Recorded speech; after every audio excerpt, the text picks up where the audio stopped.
relationships. And that is what really made the entire thing different. So, idea aside, it is the execution that becomes very, very important. Differentiating yourself, creating a unique proposition for yourself becomes very, very important. And having got an idea, until and unless you think big, you will never make it big. I have a question. Yeah, good morning. So going back to a few questions, both of you were working before you became entrepreneurs. So just want to know, did that give you, was that in any way beneficial to when you actually started out? And would that be something you advise? I understand it's a completely personal decision, and some people, right from when they were in school, they know what they want to do, and probably they can be entrepreneurs. But getting that sort of experience of working in in an organization that's already set up, does that give an entrepreneur who's gone through that experience any sort of an edge or difference, according to you? Again, no general answers. I'll tell you what happened to me. It certainly helped me. I had no clue when I finished college about how companies actually worked, what it was like to work in teams, what it was like to be a subordinate, what it was like to get kicked around. I had no idea. Systems, processes, customer relationship management, customer servicing, no idea. So certainly it was a huge education for me, those 5 years. And, I learned a lot, and that helped me a lot when I started out. If I were to make a generalization, I'll say this, that look, in India, we tend to have a very poor reality check when we are studying. In school, in college, in business school.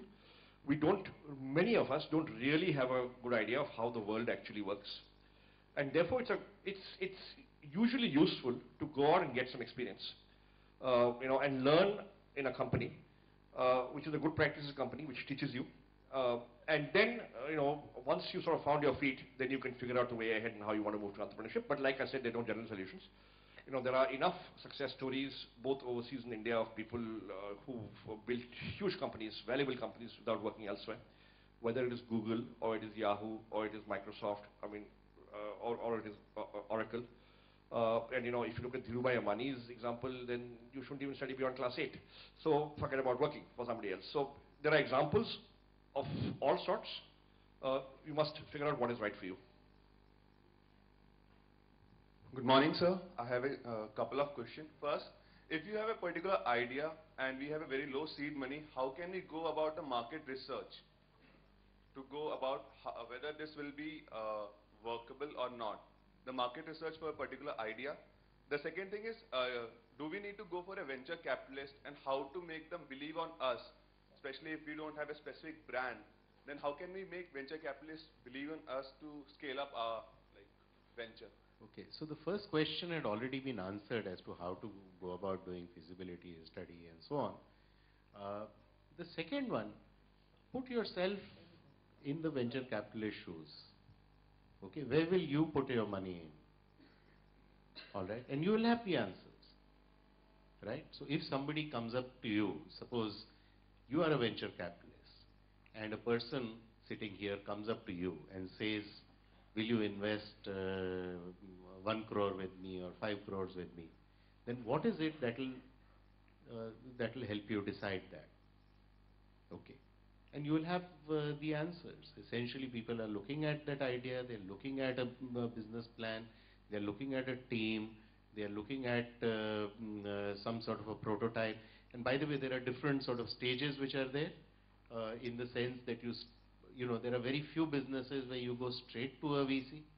You will first go through a route where it will be people who believe in you, the friend and family fools. That is the F money, as it is called, that you first get. You use that to build up something.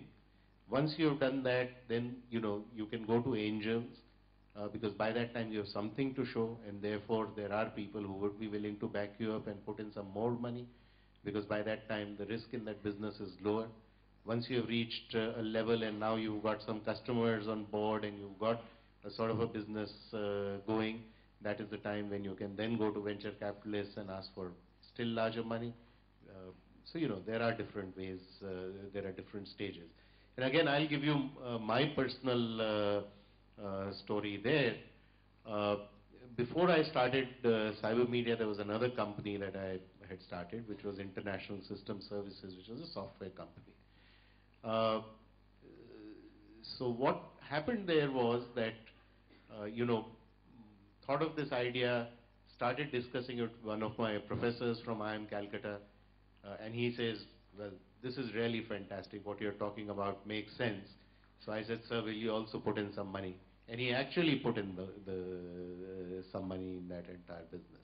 So, again, I come back to that passion. If you're passionate enough, you should be able to sort of sell that passion to people who know you, who have that faith in you, and therefore will be willing to take that risk along with you.